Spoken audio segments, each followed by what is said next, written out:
Apa sih paribasan iku? Dadi paribasan iku ungkapan utawa peribahasa sing nduweni makna gak langsung.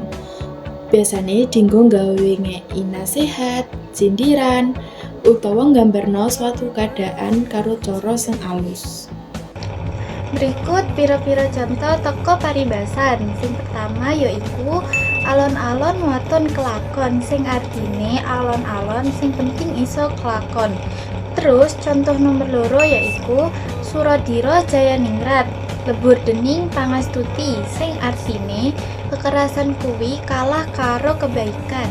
Contoh sing nomor telu yaiku ajining diri saka lati, ajining raga saka busana, sing artine ajine wong kuwi ketok saka omongane lan penampilane.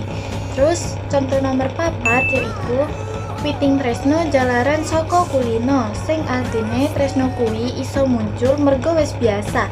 Sing nomor 5 yaiku ana dina ana upa, sing artine saben dina mesti ana rejekine.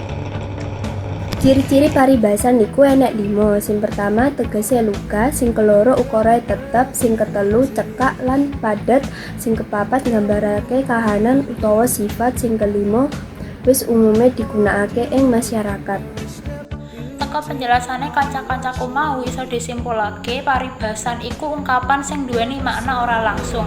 Biasane digunakake mbek wong-wong digawe ngekeki nasihat, sindiran utawa gambaran keadaan karo cara sing tergolong alus.